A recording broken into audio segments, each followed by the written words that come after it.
Okay, everybody, this is Nelson Buck. Well, I'm Nelson Buck. This is the Daily Live Chat. I'm here with Belinda. John will be in shortly. And it looks like I offended John by saying that his internet was crappy, so he just up and left. No, not true. Trying to get everything set up. We don't know.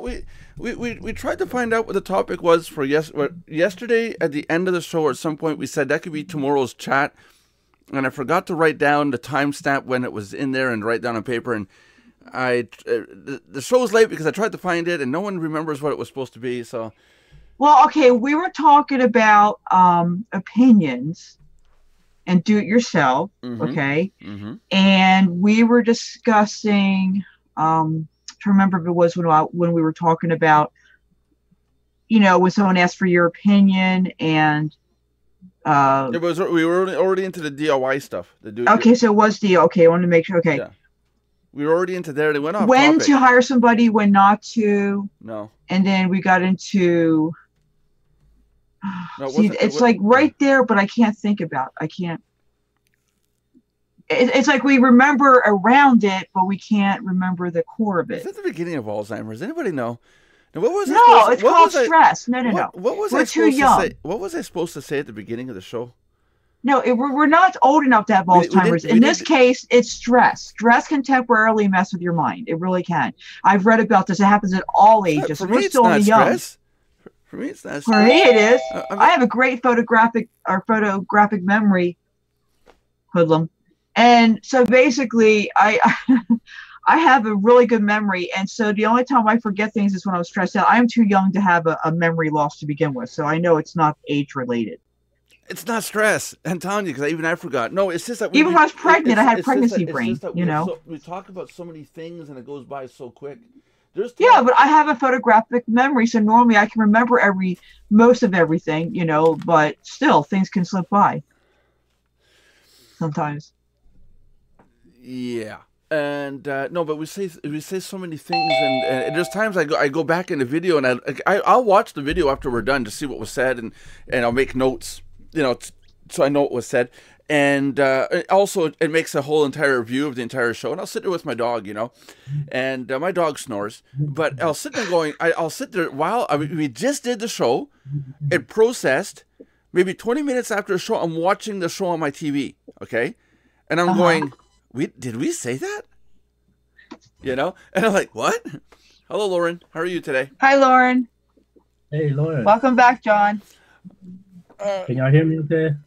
Yeah, great. You're supposed to ignore him and go, I had one of these today. Look, I'm more stable. I'm at cafe.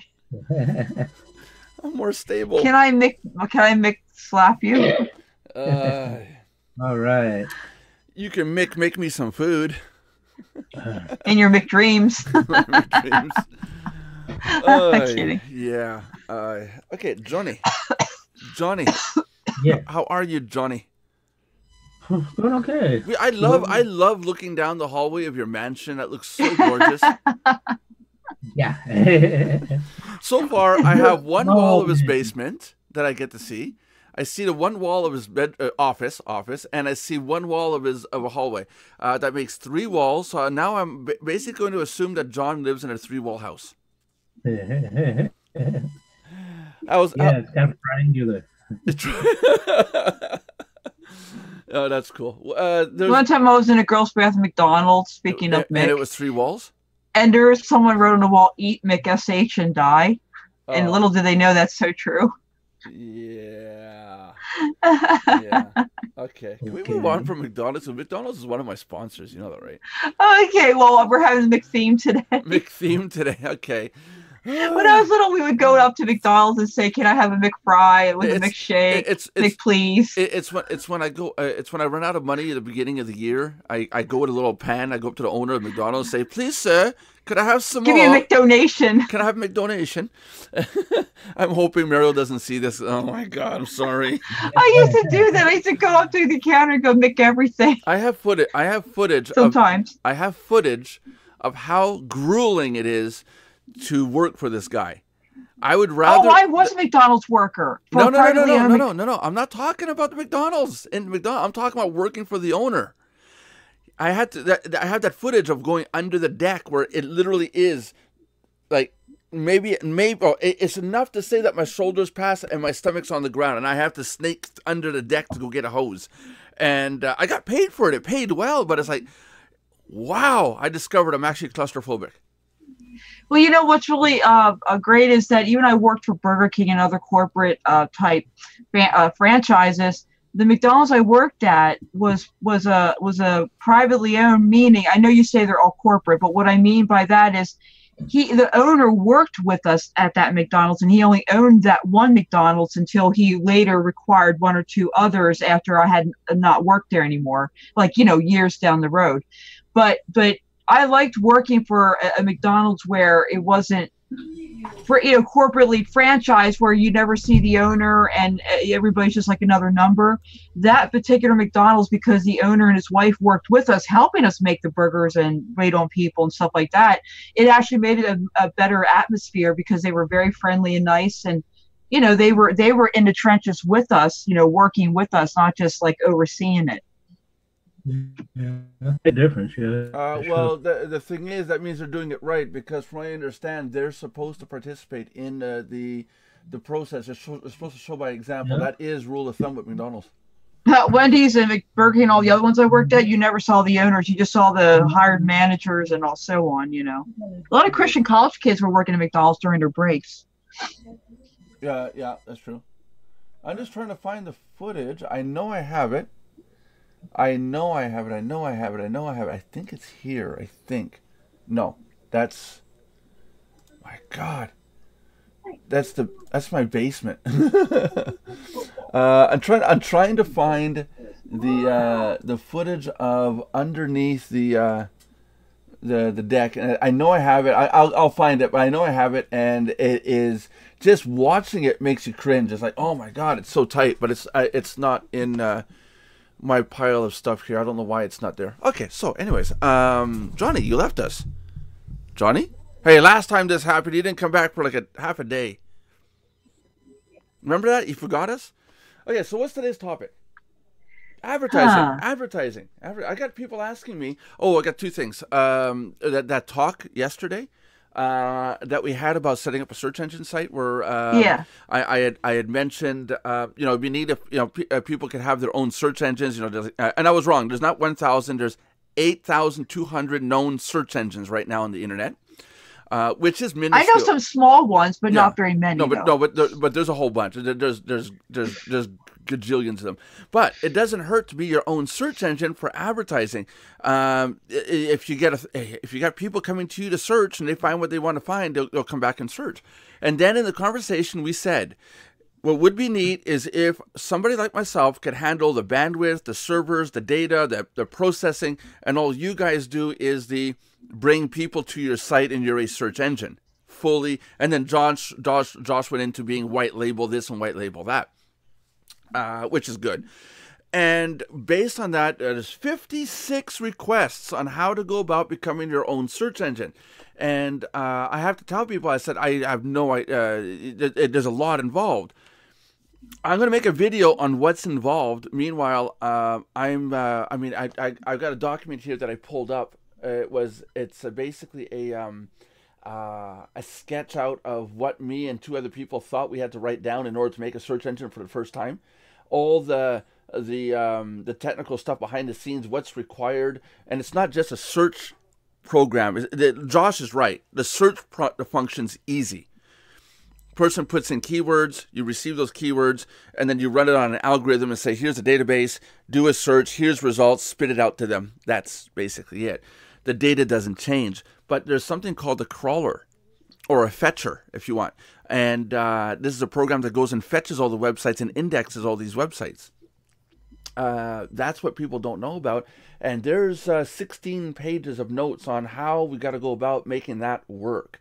And I have the whole document here, and I feel like going through it and just making a video of it so that you guys can understand what's behind the scenes on a search engine. But 56 people requesting if they can go about getting a search engine set up and how we go about doing it. And that had me sitting up all night going, How do I do it so someone like, and I'm not saying this to annoy you, Lauren, I'm sorry, but how do I do this so somebody like Lauren can have her own search engine? You see, one, she has to get a domain name, and two, she needs to be able to copy, paste, and done. Right? Making sense? Yeah. You know? Yeah. So that's what I've been looking at right now, last night, and I'm sitting there going, how can I make it, copy, paste, boom, you have a search engine. But my question is this, though. What if people are going to use you as an actual search engine, and it's not just for, sales sake or whatever?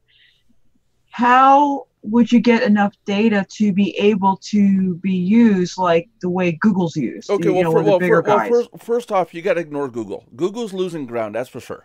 They're losing market percentage, which means that people are going to other places. It's not a question. Right. It's not a question. Hold on. It's not a question of how do you beat Google. You'll never beat Google. They've got X number of billion websites indexed.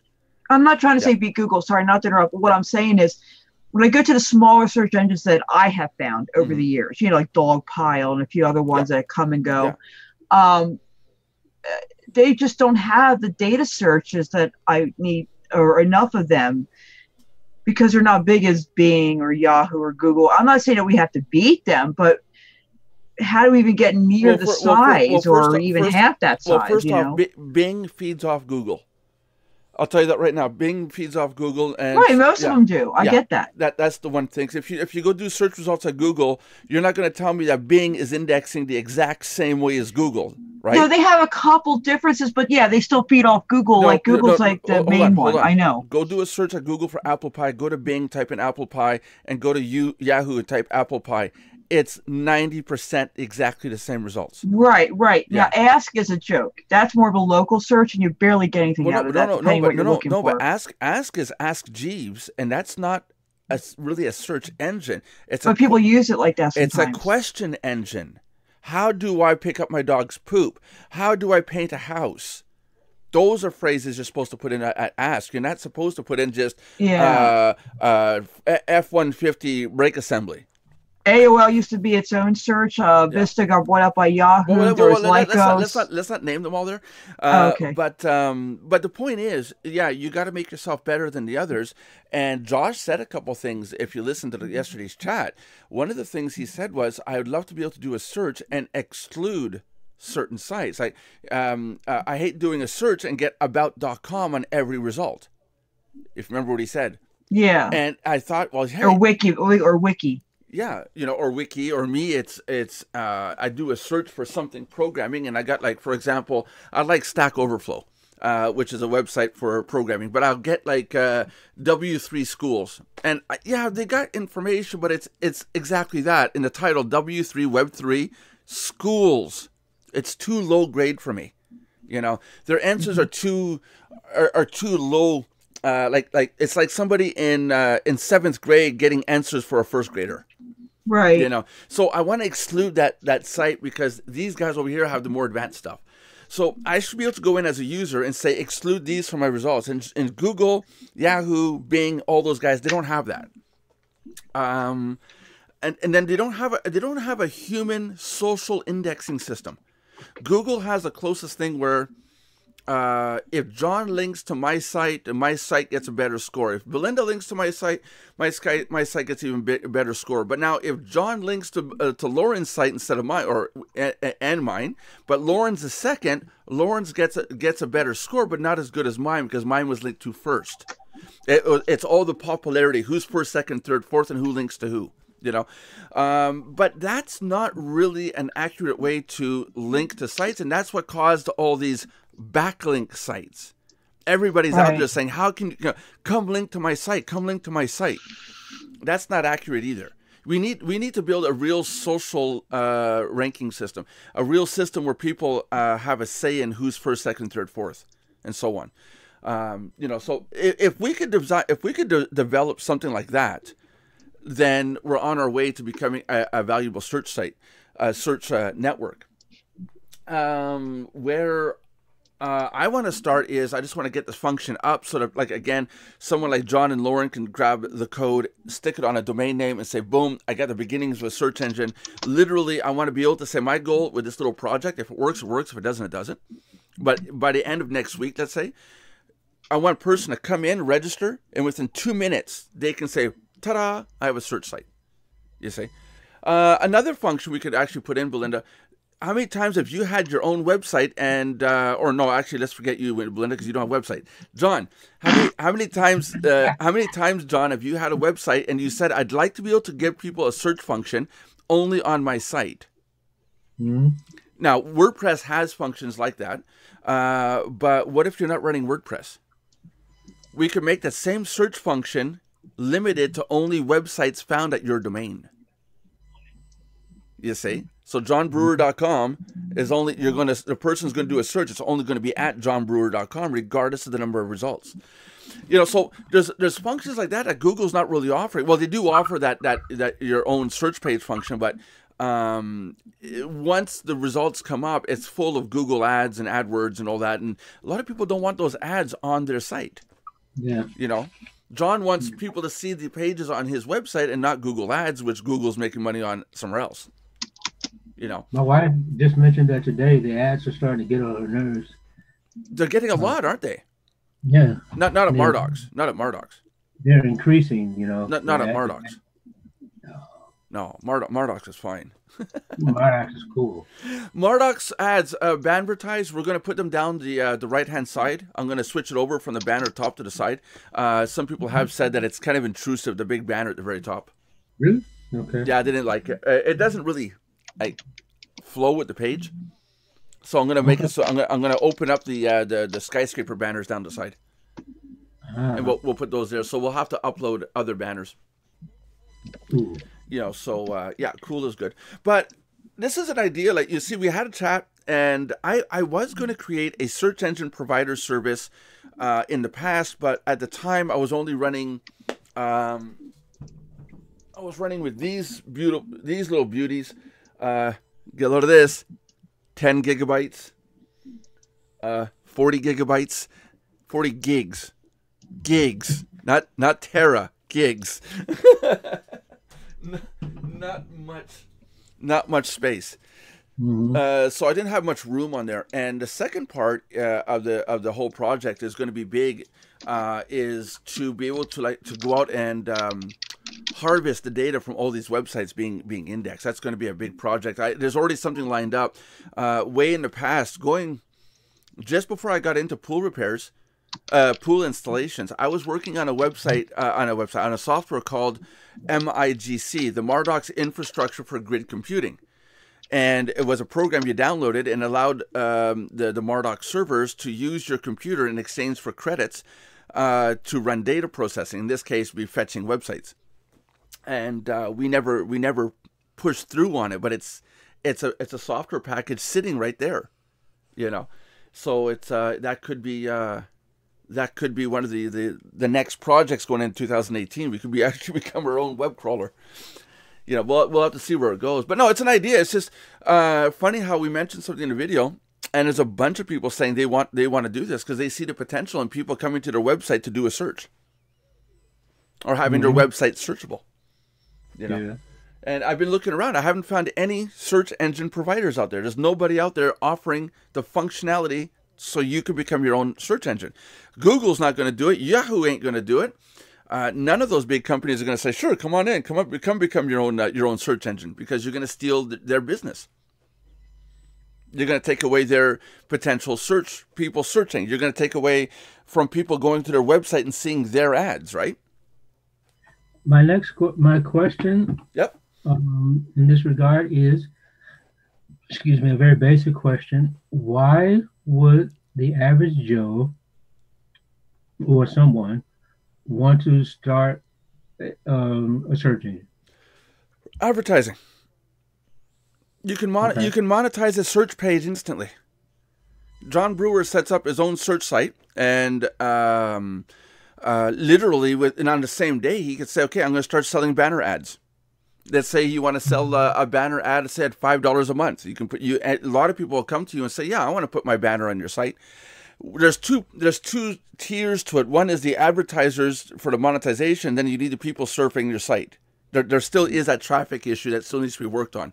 But I'm thinking as a search group, I'm thinking we can do a lot with pointing people to new sites. I'm not saying it's a service for everybody. I'm not saying it's for you no, but guys. it's my question. Yeah. It's my question because people they should look for a niche, or niche, as some people pronounce it, and I'm saying because when I think of a niche, a search engine is not one of the first things that comes to my mind. Well, no, it shouldn't be. It should be a search engine is what comes to mind when you're saying how do I find a niche. Exactly. So this is why give yourself a pyramid. Put websites on the bottom level, Mm-hmm. and then the next level up would be your niches, and then you get your search engines. Mm-hmm. And in terms of websites organization, you're got to go higher up on the food chain. Mm-hmm. Yeah, mm-hmm. and then you got that's why Google wants to be Google. Where's the pyramid? Where's the peak of the food chain on the internet? It's Google. Mm-hmm. If you want to look at it that way, it's the Yahoo, it's the Bing, those are the sharks. Those are the ones that control everything. What happens to your website if a search engine says I'm not going to index you anymore? Ooh, yeah, not good. That's right. Now your website, let's call it a niche. You're selling. You're an English teacher, so someone goes in learning English. Your site comes up. Person clicks on that link. Now he has access to all your sites. You see, so it is a higher level up thing, which I've been trying to tell people: become your own owners, become your own site owners, become your own boss, your own business. I think that's what we wanted to talk about. Be your own boss. Why you should have a website? Yes. Is it possible we said it after the show? No, we said it during because we were all into the conversation. And then I remember that. I just couldn't remember exactly what it was. Yeah, sorry, go ahead. I mentioned that. That would be a good topic to talk about. Yeah, but we were really into the topic, because one kept going into the other. It was like really great. Yeah, I'm working on a website. Well, John knows that I'm working on a membership site software, and we've been working on that for 3 months now, 4. And we've just now released it. John knows about that. It's bandvertise.com. But one of the biggest reasons that you need a website, and I'm seeing a lot of people do this. I have an affiliate program. I have an affiliate page. Yeah. Can you modify your affiliate page, John, and put your link for Bandvertise? Can you do anything with that? I'm seeing a serious problem with websites I don't know if it's because I'm in a niche of affiliate marketers, or is everybody getting on the internet and going, oh, I got a Facebook page, I have a Twitter page, I'm Instagram, I'm YouTube. They don't have, from a business perspective, they don't have the proper idea. That's right. Let's say, for example, Lauren, you sign up to a program, and you say, I'm going to sell this program. It's great if, for example, I don't know, let's say they're selling $100 cell phones with unlimited phone calls and unlimited internet data, right? Awesome program, right? Right, Lauren? I'd be in it right now. I'm moving to Florida. I'm signing up, right?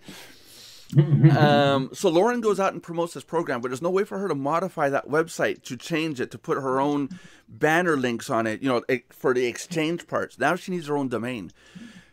And I've been telling people over the last week or so, what happens if that site disappears? The company gets shut down, and we saw it with Traffic Monsoon, right? Yeah, exactly.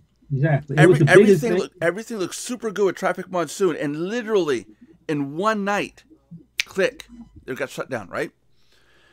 Everybody who was pointing to Traffic Monsoon and nothing else but Traffic Monsoon lost it all. And it's like the danger in using a free autoresponder service. Yep.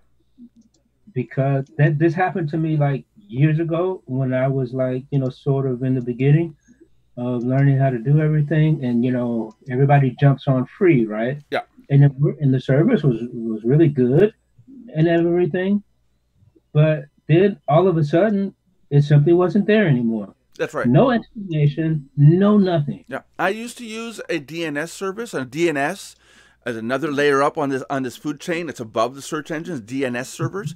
They're dynamic name servers where you put your domain name in and it points to what server. I was using a free dynamic DNS. Now, why dynamic is that my IP address here kept changing every once in a while, so I needed one that would reprogram on the fly. It was free. It worked great for a long time. And then one day, people were calling me up saying, Nelson, I can't find your website. It's not up. It hasn't been up for a day. And I'm like, what are you talking about? I can get to it. I was getting to it because my server room was right there, just behind over here. And I was getting to it because I was on the same network. People outside my network couldn't get to the DNS server, couldn't get to my site because the DNS service went bye-bye. Somebody somewhere in the world went click and shut the switch. Okay. So this is what I've been saying for the last month. You guys need to get your domain names, even if it's Lauren.com. I probably can't get it anymore, but let's say Lauren gets a domain name. Because I can't pronounce your last name, Lauren. What you're gonna have to yell it out to us. Can't hear her. Can't hear you. Can't hear you. Your microphone's off. Oh, it doesn't matter. But let's say it's Lauren.com. Lauren can take that website and still promote the company selling the $100 cell phones. That's not a problem. But what she needs to do is create a web page on her domain, Lauren.com /$100 freaking cell phones. There you go, Lauren. How are you? Okay. So how do you say your last name? It's Shelb. Shelb. Shelb. Okay, so LaurenShelb.com. And so if she got that, and she would have $100 freaking cell phones .htm, so then she would promote that page. Yeah. And then I got people asking, well, what's the difference? I'm promoting this page, or I'm promoting this one. And my answer is this: if the company goes out of business, you still have traffic going to your personal page. You can take that traffic and redirect it to any program you want. That could also be search and cell phones, or you can just say, sorry, the service isn't being offered anymore, but you might be interested in one of these programs, even though the company A decided to go, okay, we're not selling this anymore. Oh, and by the way, we were a complete scam, obviously, right? Because what I've been thinking about, I need to, what did you say, something, Lauren? Go ahead. Yes. So if I had a domain, yeah, could point that to a site of mine? You can point it to, you can point not just a domain, but you can make multiple pages on it. Lauren.com /phones.htm. I go nuts for Nelson.htm. Nelson's an ass.htm. All those pages can be pointed to different locations. Because now, what my thing is, what I want to do on my sites is, I need to hold on a second, John. Lauren, I'm just going to mute you. I'm getting too much background noise. Okay, go ahead. What I want to do on my sites, I need to make splash pages on my sites, like you were just saying. Yeah. But I need to do it because I put a link in the chat there, and this goes to one of my pages on my English site. And what I want to do, because what I don't want... Can I show it to the group? Yes. Yeah, because then I can talk about it better. Yeah, give me 1 second here. I'm going to... I'm going to do like number 5 alive. Okay, there we go. Okay. Right. And this is on one of the pages of my English website. Who is that gorgeous beast? Espresso English... That's not, I don't know this lady. She's a teaching colleague. Oh, okay. I thought maybe it was your wife waving or something. No.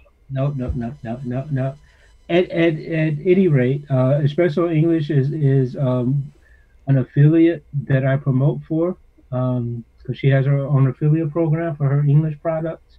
And this is, I put this on my page. Now, I have a separate splash page that I made for this, but I want to have because I don't want all this other site stuff. Yeah, all this stuff down the side here and all our ebooks and stuff, right? Yeah, exactly. I don't want all of that. What you see normally when you when when you're on my site. I want it to be like somebody coming to a splash page. Right. Okay. Yeah. So with WordPress, you could do that, and I install WordPress on everyone's domain that's at Mardox. With WordPress, you could do a simple, like, it would be like a blog post, and then when you're done setting it up, you would advertise just the web address of that page. Just a post. You see, with our membership site software that I'm developing, you're going to be able to set up these pages, and then track what you're promoting, because each page you make is all individual. And of course, when a person would come in, Espresso English. Now, here's one of two things you can do. One is you can make a splash page like this, okay, and say Espresso English, blah blah blah. Click here to get started. So you go to click, and then it goes to her page. Again, remember that yesterday was Banvertise? You had the splash page, and when you click it, it goes back to Banvertise, and people are like, "What?"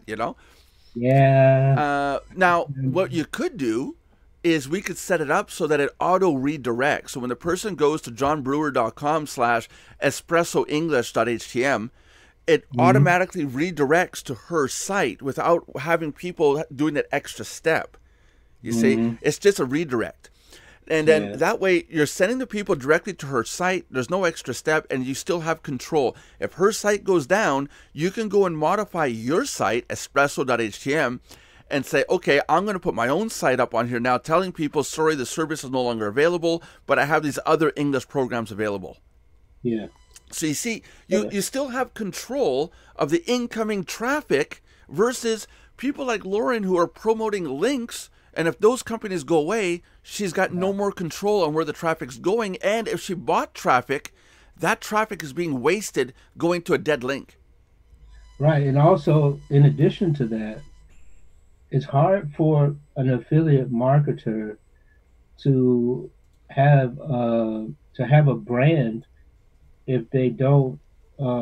It's difficult, because when you have a website, then you create your brand. You see, sure, you're branding when you have your profile picture on your splash pages and stuff. Yes, and you should do that. But it's like you say, what if all of a sudden that product is not available anymore, or you find out something about that product or service that you don't like, and you stop promoting it.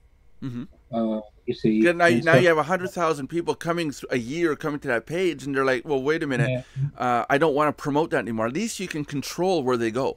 Right, because you might have places where you put that link and you don't remember anymore. And so whatever, that's it. So this way they're coming to your website, and it's a focal point, and then you can redirect them to where you want to go. It is much better, and it's ridiculous how many people, because we fell into this world of just set it up for me. I'll pay you the money. Honestly, I will. And as long as it works, and no, that's bad, because you've given over the control of your business, of your livelihood, over to these other people. And you could either offer 50% payment up front so that you're both taking equal risk, or be willing to find somebody who's willing just to take all the risk on their end and pay you up front everything. It depends on what kind of deal, but never, ever, ever have them not pay anything. Not in that sense. I'm talking about affiliate programs. If I'm selling your program and I'm taking your affiliate link, Belinda, and I'm sending people directly there, but tomorrow morning you fall sick and you're like, I can't do this anymore, and you shut your site down, all my traffic that I bought is going to your link. I can't change it. I can't change. I see. Okay, yeah, I see what you're saying. But if they're coming over to my website first, and they're hitting my website, and then from my website they're bouncing over to you. Okay, even if they're auto redirect, or they got to click something or fill out a form, maybe I'll put a splash page up. So give me your name and email address so I can track who went from my page to your page. Whatever, as long as there's a barrier there, they got to come through. They got to come through my page, and then they go over to you. Then if you disappear, I can change my page content and instruct people to another site. I say John's or Lauren's, or tell them that the service doesn't exist. I have choice, versus if you disappear and I'm pointing straight at you. You see what I mean? I already do it with Mardox. Everything at Mardox, all my affiliate links are at Mardox. So everybody who wants to go to my affiliate links, they got to log into Mardox. I have control over who's in there. if I want to stop promoting a link or something, let's say traffic ad bar dies, God forbid it doesn't. I got tied up in there. But let's say it dies, all I have to do is take it out of the list. It doesn't affect my list. It doesn't affect my traffic. Right. You see, there's that boundary. Think about it of internet reverse osmosis. No, internet osmosis. Yeah, there you go. Then you only have to go to one location to check up on your things and to keep track of your things and stuff, or to fewer locations, because there are marketing systems that allow you to, host splash pages and stuff like that. And they make links for them and tracking and blah, blah, blah, blah, blah. And that is also a way of, keeping up with things from a quasi-central location. You have less control over it. Yeah. You have a degree of control over it. But let's say you can't afford to pay the membership fees that month, and so your service is limited. Yeah. That might affect your links and stuff like that. There's another problem. There's another problem that you don't know about, and I do because I'm being a network administrator and let's say a networking engineer. Let's say, for example, you're using a splash page program, and that splash page program gets used by a few spammers, and their IP address gets blacklisted. Yeah. To the point that browsers are not letting people see what's out there. Now you're using your splash page, and let's say 1/3 of your population, your visitors are hitting it, but on their browser they're getting story page cannot be displayed because their IP address is blocked. Yes. You see, the IP address of who you're using. So this is why, again, it's always good to use your own domain name in your own sites. Yeah. Going back to, you need to learn how to do your own stuff. Yeah, yeah, exactly. Because at some point, you want to create something that's yours. Yeah. Even if it's just information that you're giving, or and this is a list that you can build. Let's say Lauren has a hobby, something that she likes to do a whole lot, and raking leaves. Yeah, and she could write a short report or ebook or 101 different ways to have fun raking leaves, or something like that. And that's it's not something like you want to make a bunch of money off of, but you want to build your list quality. You want to get people's names and email addresses and stuff like that. And when you have something similar of this nature to tell them about, then all you have to do is add it to your autoresponder or make a broadcast and send it out, right away. And that's the advantage of it. See, that's another thing too, is it's good to basically learn how to have that particular skill. Because even if you grow your business to the point where you can't do everything yourself anymore, and you need to hire a pair of hands, to help you do the lesser things, the admin stuff, you want to have that skill set under your belt, because one day they could be out sick or be on vacation, or they could just flake out, and you're in the midst of finding someone new to replace them. So you want to be able to fall back on your own skill. Plus, some things I think you should just do yourself and not hire somebody, because it has to be something that's personal to you. The only handicap I have, and I've tried to learn to do this because I like being independent, is building a website. I mean, professionally, not where you could just, drag and drop a layout. I know anybody could do that if they really put their mind to it. But I'm saying, like, where I really want to look nice so that I didn't have to pay somebody else a bunch of money to, be at their mercy to do it. Like, I'm a writer, so I have the words down, but I don't have the graphics.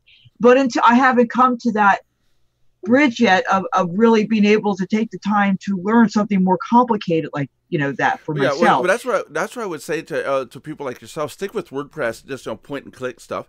But I mean, just myself, I don't design websites like Banvertise. I did not design the website. I designed the programming, but I didn't design the look of what you guys see. That was a template that I went and got. I found it. Then I split it up. I made a header and a footer file. put those up, and that's just replicated all the way through the system. There's some cheating parts in there, but there's still how the hell did you do that? Where is that file found? Where's the background? Why isn't this working? And I spent an hour, 2 hours going, scratching my head, and it's like, okay, fix this. This goes this way, and then I'm happy with it, and bada boom, there's a page. So there still is, even for me, scratching the head, going, how do they do this? Yeah, because code and stuff. Yeah. You being a programmer, know more. I'm a techie girl, but not like a programmer. But I still scratch my head. Right. So Yeah. I can understand why web designers, for example, charge a lot of money. A lot of them do, because probably it was very complicated for them to learn how to do it. So I can understand where they need to be paid what they're worth. But that's the other thing, though. A true web designer is a person that wakes up, gets his coffee, comes down, sits down, let's say 9 a.m., and he'll punch out a web design for a client, even a WordPress or even a My Platform, whatever. Let's say one design per 2 hours. So in a 4-hour day, an 8-hour day, you can do, say, 4 jobs. Okay, on 4 jobs, let's say he charges $500 per job. He's made $2,000 income. Right. That is a web design. That's a person who does just web design, nothing else but the designing, the looks. He knows everything about design, but he probably won't know shit about the stuff that I do.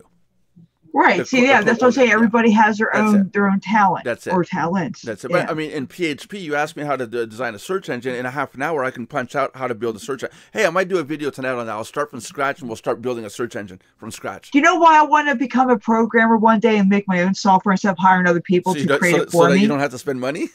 Yeah, I want to be able to not have to be charged. So, because sometimes it can get real expensive. Even though I do try to find a very cost effective, sometimes you do get, with the few exceptions, you get what you pay for. And sometimes web designers can charge extravagant amounts, that more than they even should. But sometimes you're at their mercy until you can become independent and do it yourself, where you can afford, I agree that it's astronomical. It's expensive because half of the stuff that I do in PHP, it's copy and paste. Like the membership site software that we're developing, I'm developing it because every website I want to put out from this point forth, I'm going to take the framework, drop it on the site, and then build the look of it and say, here's a site. Now that the outer wall framework and the roof framework is all there. Now all I have to do is build the looks of it to make it look pretty. That would save me so much time. It already has. When I put up Banvertise, we registered the domain name, and within an hour the site was up. It really was like that. Now I had to do the inside, showing the banners, the upload of the banners. But let's say later on, let's say John wants to do a Let's say John wants to come up with a website so allowing people to store their images for whatever reason. It's an image storing service. Okay, do you think I'm going to make a file upload system again? I'm just going to go to Banvertise, take the scripts, move them over, and go, here's how you upload a file. You see, and there's hours of programming done. So yeah, I was still going to charge John for the work, but John doesn't need to know. Oh shit, that doesn't work now. Because now John knows. No, but that's what professionals do. Yeah. It's like you were saying about the web designer, because that's what makes them worth the money, because you have to have the knowledge to be able to do all of their programming. Yeah. And to be able to fix it up so it can be replicated. And that's not something you learn like in a couple of evenings taking a web course or something. You'd be surprised. With a proper teacher, you can learn programming in PHP very fast. Okay. Very fast. I'll give you an example. I'm a bad example because I picked up PHP in 3 days. I said, forget it. I need to learn PHP. Okay. How do I do this? How do I do that? How do I do? And I should go through the process of showing people how I go about doing it, how I go about finding how. Cause I don't know how to do all the code. Like this file upload part. At one point I said, how do we upload files? And better yet, here let's go to Banvertise. Let's take a second here, guys, and take a quick peek here. I'll go log in at my account. Oh, that reminds me, I forgot to upload my link again. Thank you. I gotta do that. Yeah, here's the website we just developed. This is my platform. I'm going to log in. Please, nobody look at my email address. Thank you. I'm announcing and writing it down. It's already there. Okay, Kidding. so there's a function here where we say up here, add a banner. I'm going to zoom in so people can see it. It says here, add a banner. So when someone clicks on add a banner, they type in their website title, the website URL, where it goes to, fetch a banner from another website, or upload, choose a file from your hard drive. This function and this function are not the same functions. This one really does take the file from your computer and uploads it, whereas this one goes and grabs a URL from another server somewhere else in the world, and then saves it on our hard drive. These two functions, this one here, this one here, and this one here, I had to really do some research on to figure out how to bring the files to our server, and that took me about 2-3 hours to do. Yeah. You know, and you know, again, you know, I'm not gonna have to program it twice. It once now it's programmed. I'm gonna use that coding on any future sites that we need to upload with. You know, because like, oh, sorry to interrupt. No, go ahead. From a user perspective, a user doesn't have enough appreciation for all the coding that it requires to do something like that. Because when I use marketing systems that does stuff like that, like you can either give a URL to the banner, or you can pick one from your own computer, and they'll upload it to their system. As a user, you take it for granted, you know. Yeah, you can do this or you can do that. Hey, that's cool. I'll do this. But the coding that goes behind it all, you know, it takes some work. It bugs the crap out of me when my wife and I sit in bed watching TV, and you'll get a show where there's a programmer and they literally go there. Hold on a second, let me do this. Okay, there it is, son. It's all done. I'm like sitting there going, you gotta be kidding me. Yeah. Oh, and everybody, I can do this on my keyboard because I have an on-off switch on my keyboard. or like you see those movies, right? When computers started becoming popular and everything, and somebody wanted to steal information from somebody, they take a USB stick, stick it in the thing. And no, that really does exist. Okay. Yeah, that really does exist. It's a USB stick like this, but there's something they don't tell you in the shows. It's got a Bluetooth or a Wi-Fi transmitter on a specific frequency, and the person with a laptop is sitting within distance. Okay. What you see on NCIS, SUV, yeah, where they plug it in, and it's like, and the information is being Criminal sent. Minds. Yeah, and the information is being sent. No, that doesn't happen. The laptop, the receiving device has to be in range of the device to receive it. Yeah. And you can buy those devices. They're Wi-Fi sticks that you can code to say you're on this IP address on this frequency, you know, and the laptop is sitting beside you. Plug it in, and it will automatically start transferring everything over. Because like on the movie, right? Yeah. You get the idea that they put the USB stick in, and it says downloading. Yeah, and it's being sent to the FBI's headquarters. It's being downloaded to the USB stick. You see, because the guy snuck into somebody's house. Yeah. Or somebody's private office. Well, that can be because if like this is a 32 gig stick. If you got less than 32 gigs of stuff, I can't make this one do it. But with the proper software, yeah, there could be a hack. But the one I'm talking about is where it sends it, you know, on Criminal Minds, where Garcia's sitting there going, okay, you're connected. I'm getting all their data. And you see this progress bar going on her screen. Yeah, she's somewhere 2 states away. It ain't happening. Yeah. I don't know if you guys ever tried that, but have you guys ever tried to back up your hard drive onto, say, Dropbox? Not yet. It's slow. It's slow. Yeah, how'd you know?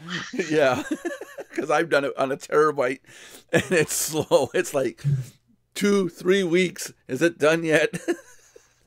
And then your computer crashes, and you have to restart it, and it says resynchronizing. Please hold. Oh, geez. That's rough. Yeah, it is. It is rough. It is very rough. But no, I gotta sit down. I want to sit down and do some videos. Really, one video at a time. Somebody taught me PHP, and I showed someone how to do it. And I literally sat down with, okay, here's the first thing you do. Let's start with putting the words "Hello World" on the screen, the classic "Hello World" script. here's the first line, second, third, and you tell them, put your editing screen beside so you can start typing this, and you'll press pause if you need to pause, and really get the people to, really step by step and explain what you're doing, what this does, and I think if you, like, John, as well as I do, if you explain to people well enough and clear enough, people will catch on, Yeah.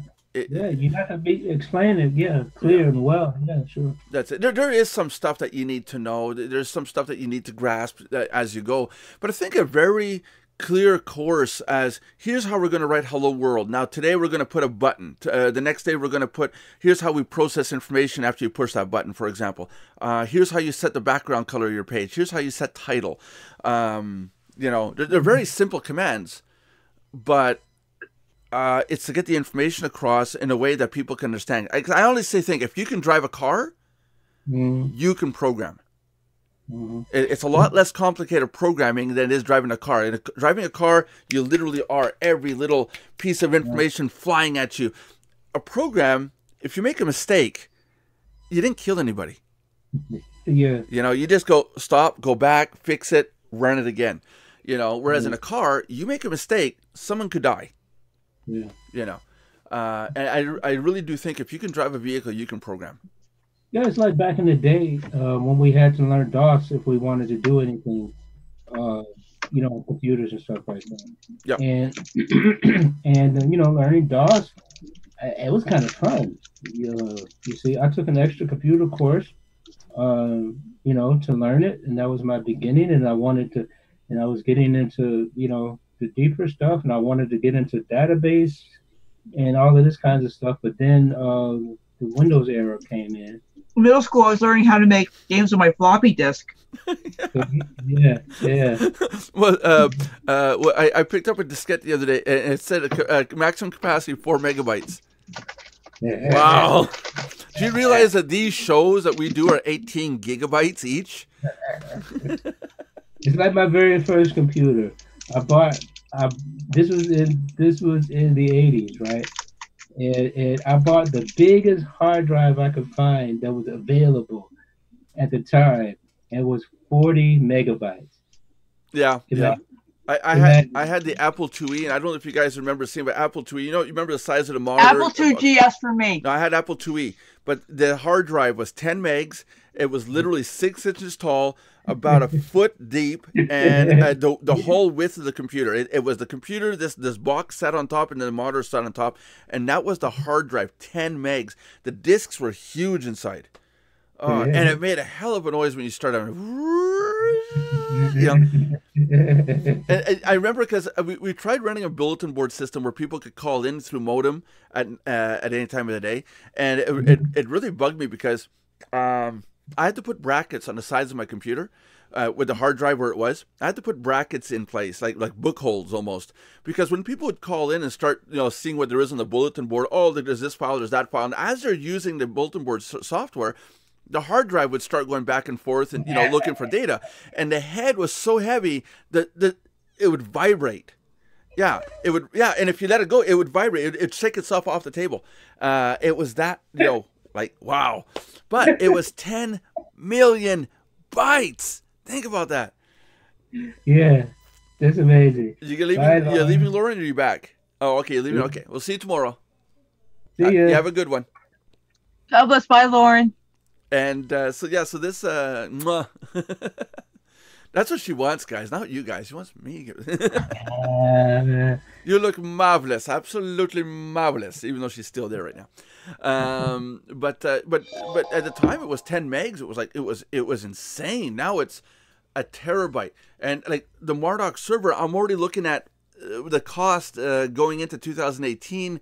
Probably March, April, going to a 10 terabyte disk on that server. Just for all the hosting and all the data that needs to be hosted. That's a huge amount. We're talking 10 trillion bytes of information. That's huge. Which means I need a 10 terabyte drive at my place.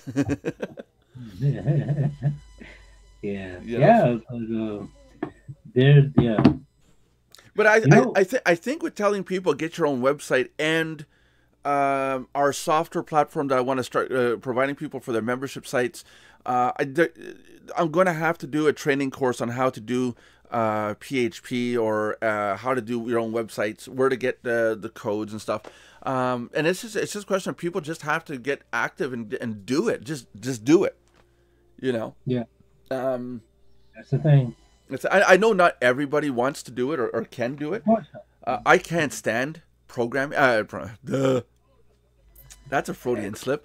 I can't stand mechanics working in the engine. I can do my brakes. I can do all that stuff. But to work in the engine, and it's more because I need that vehicle. I don't need it catching fire. You know. But it's really not that hard to learn how to do mechanics. 3 bolts, undo them, part comes off, put new part on, put them on. You know, it's all modular. It's ridiculous. It's probably easier to do mechanics than it is to do programming. But I hate mechanics. My wife showed me this video earlier. All right, it was about men cooking, right? Right. And it showed this guy. He mixes stuff. And he made a pretzel, you know, and put toppings on it and stuff, and he baked it and everything, and started eating it, you know. And then they said, now reality. And the picture switched to a guy. He was at the stove. He was looking at it like, okay, what button do I turn? Yeah. And the house blew up. Yeah, that's Nelson. I made rice last night. I had my wife come up and do the mix. I watched the rice and I watched the chicken in the oven, and I found it so stressful because her instructions were, and she gave great instructions. Her instructions were, watch the rice when it starts to boil. After a few minutes, turn the heat down to 2.5, and then wait until there's no more water in the rice, and keep stirring it. And I go, okay. And it was like, okay, is it boiling yet? Okay, it's boiling. How long was it boiling? How long do we let it boil for? Okay, turn the heat down. Well, where do we turn the heat down to? Okay, turn the heat down to 2.5. I remember she said that, but for some reason I couldn't remember. Turn the heat down to 2.5 and stirred it. Come back and stirred it. And the whole time I was watching something on TV, and every 30 seconds I was like, oh, I got to go check the rice. Oh, I got to go check the rice. It's not like it's going to explode. But I was so afraid of failing. I was so stressed about it coming out burnt or something, or overflowing on the stove or whatever. Great. And I can't stand cooking. I'll make eggs. I'll make scrambled eggs. But don't ask me to make scrambled eggs or make eggs for you and take care of your toast. Get your ass up here. Make your own toast. I'll take care of the eggs. You want to concentrate. You want to focus on this one thing. Yeah. Not burning the toast. It will be perfect, but don't ask me to do anything else. Because when I was a bachelor, before I met my wife, I couldn't care less. I made stuff. It was for me. If it came out bad, I still ate it. I didn't have to answer to anybody else. Yeah. Well, you go to the store, you buy a can of whatever, open it. Can of whoopee. Step 1, open can. Step 2, pour can into pot. Step 3, set flame on highest setting possible to get fastest results possible. Or Nelson shortcut, just take a fork, dig into the can. Yeah, and I've done that multiple times. Yeah. I've gone to work with a can of chunky stew, cracked open the lid at my desk with a spoon, just started eating, programming away, eating, and I have other workers there going, oh, that is so gross. What are you doing? I said, dude, when I'm done, this goes in recycling. And all I have is a spoon. And get a plastic spoon so you can throw that out. Recycle, yeah. I didn't think of that, Wow. Yeah. But I mean, for me, that was the bachelor life. You got to remember, I was doing 10, 12, 16-hour days programming. Yeah. Where now it's 10 hours if you guys are lucky. Yeah. You guys. And, but it's the oh my God, I got to go upstairs. I got to cook food. Oh, I got to make food for somebody else. It really is a hindrance. It's not that I don't want to do it, but it really does change the way the thinking process was. Oh yeah. I got to say, and I'll go to my grave doing this. The best person in my life, other than my wife, and she was one level higher up, was my mother-in-law, because and I regret it now, because when she was around, there was always something to eat. There was always coffee ready. There was always food. I get up. We took it for granted massively, and I regret that. But that lady knew in her head, okay, Nelson's going to want coffee, Tina's going to want coffee, coffee's being made. She'd come to the door and go, I'm making coffee. And it's like, oh, okay. It's like, well, shouldn't it be done by now? You know? And no, we thought that. We didn't say it. Never said it. Oh God, no. We were still in her house at that time. Oh yeah. You should. You know, that's the thing. I like to do things for people, but I don't want them to assume I'm going to do it. I want them to appreciate what I do. Yeah, no, we appreciate it, but it came to a point where it was just a habit. You know. I know you because I realize what you're saying. I'm just saying in general, though. Yeah, and food. She would make food. It was like I have no idea how often she made food, but she'd make food. It's like, I made this. Do you want some? Food there, you know. Yeah, that's it. You know? And how many times did I have to eat the food to make her happy? I hate porridge. I hate oatmeal because I had to eat it for 30 freaking months. I don't mind it. You put enough brown sugar on it. I'll eat oatmeal. Porridge I won't eat. I never could stand porridge. Cream of wheat, I can't stand it. But oatmeal, I'll eat oatmeal. She'll make it, and I'm like, I don't like this. Okay, I'm eating it. And she would just put it into in a bowl and say, here, eat it. You know, it's like you have no choice. You don't want to make her feel bad because she went out of her way to make it, and she's saying, here, eat this. You know, so okay, I'm gonna eat it. I don't like it. Or it's like if you're a little hungry, right? You never. When you tell your mother-in-law you're hungry, yeah, it's a meal. You know, and it's like, you better specify what you're hungry for, right? Yeah. And even then, it might not really come across accurately. Yeah, it's like I'm hungry for a nibble, not a meal. But when we called her Emma. Emma is the Estonian name for mother. But when Laina passed away, it was a huge change in our lives, and it's incredible how much stuff I was getting done because I didn't have to think about food. It was like, okay, I'm hungry. Kitchen, there's going to be something. You know, and it was just done. And it's after she passed away. I want to make sure that we go down in history mentioning her and her name and her efforts that she put forward for not just me and my wife for coffee and food, but for my daughters too. That lady went above and beyond. It was incredible. You have to learn to appreciate that kind of thing. Yeah. Because I grew up learning how to cook. You know, I learned how to cook at an early age. And because out of necessity and stuff, and you know, I cooked for a long time, but now I had the blessing of having a wife who is outstanding in the kitchen, and like when she literally is right now standing in the kitchen. I had to. And oh, geez, God help us. Or it's like when we live somewhere else, and my oldest daughter was still staying with us, and she's a professional chef. That's what her occupation is. Yeah. And so my wife can cook. She can cook. When I left the army, we moved to where we stayed in my mother and father-in-law's house in the beginning. They had a German bowling center with a restaurant, you know, and so they cooked, and there's food all around me all the time being done. I didn't have to do anything unless I had because my kids love when I made omelets, right? Yeah. You know, oh, Dad make omelets, but besides that, I really didn't have to do anything. Is it oh, Dad made omelets, or is it more like, oh, Dad made food and it's pretty rare? Because that's what happens to me. I can make anything, and my daughters, my wife want it because I'm making something. Yeah. You know. By the way, after yesterday, there was one person that commented, this should not be called the Book of Buck or the Book of Nelson. It should be referred to as the Book of Blasphemy. And the person wants a copy. Oh my goodness. Wow. It's a perfect name for it, a Book of Blasphemy. but you know, Yeah. getting back to the cooking thing, Yeah. I know how to cook, right? I know how to cook. Yeah. I'm a But great cook. And my dad's a gourmet chef. My mom's a good home cook. It's in my Here we blood.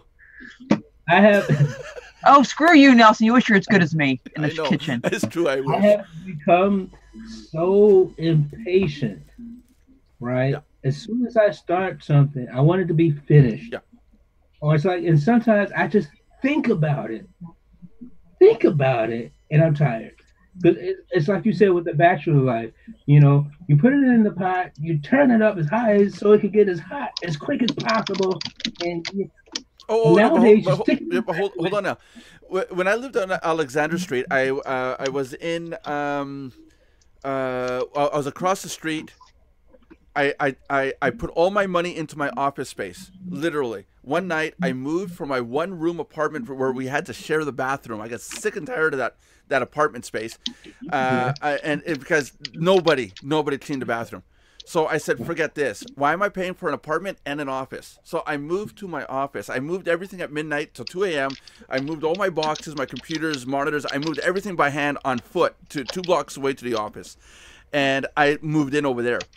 I literally had a sleeping bag and stuff under my desk in a duffel bag, but nobody would know. Everybody left. I would go to the door. I'd pretend to lock the door. Okay, guys, see you tomorrow. Everyone lock the door. They'd leave. They'd go in cars. I'd turn around, go back upstairs, unlock the door, go in the office, lock it, unroll the sleeping bag, and there we go. Meanwhile, I had what was my office manager at the time, Paul Gifford, would actually walk in on me sometimes at 9 a.m. going, dude, you're not up yet. It's illegal to sleep in an office space, to have a residence in an office space. You're not allowed to do that for security reasons. So then we moved across the street to another office space, which was bigger and all open space. I wish I had photos. I really do wish I had photos because it was a really nice space. And then, but again, I had a toilet bowl in there, and that was it. There was a kitchen sink. There was no microwave. I didn't have. There was place for a stove and a fridge. I didn't have any of that, so it literally was canned food.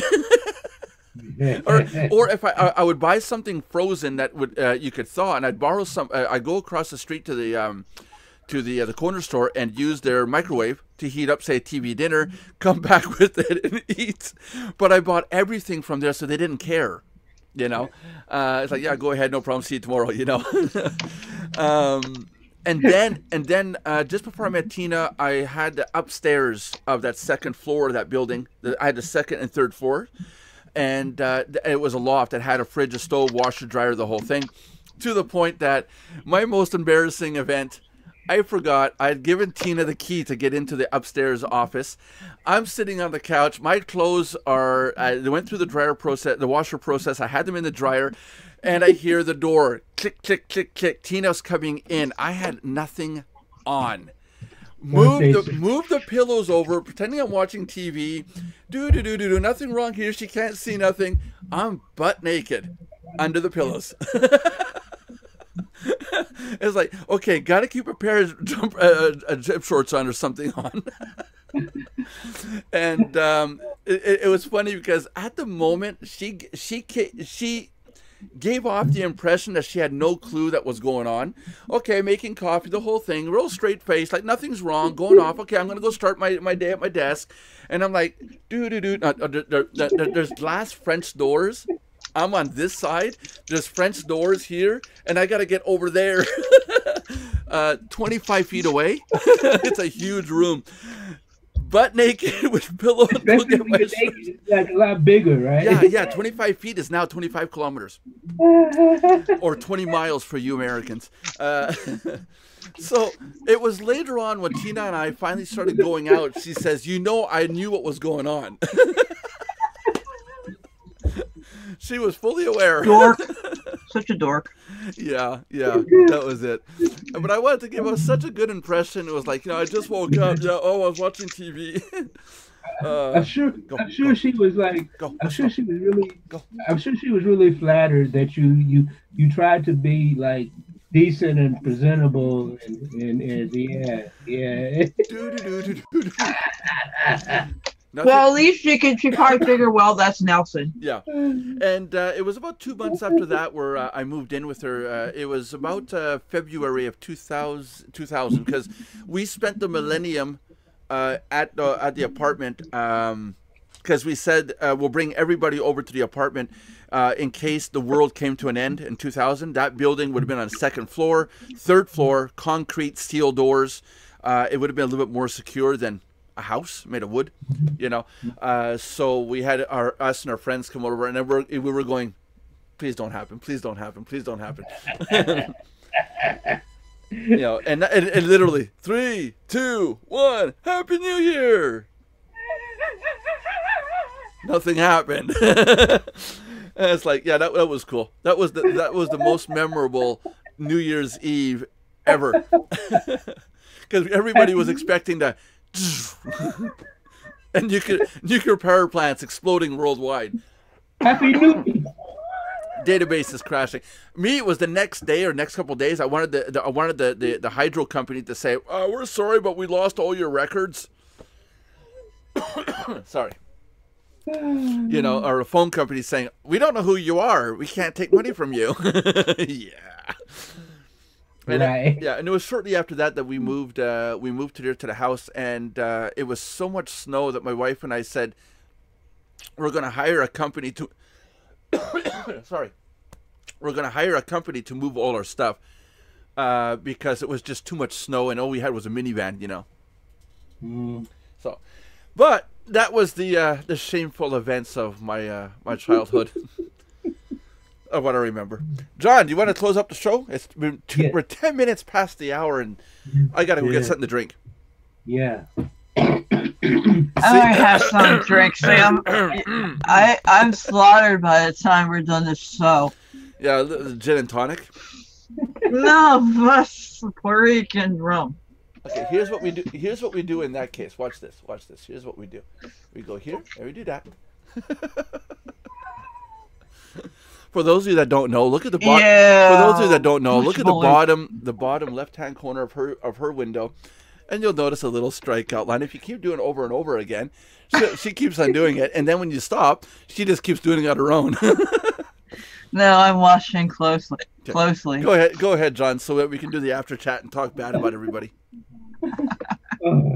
Thank you, ladies and gentlemen, once again for tuning in to the Mardox Daily Live Chat, coming to you every day, Monday through Friday, at 3 p.m. Eastern Standard Time. We ask you to do 3 very important things for us. Please subscribe, like, and comment. No foul language. And be nice, be decent. If you don't like something, that's fine. Tell us about it, but be civil about it, please. And thanks for tuning in. Tell your friends about us and come back.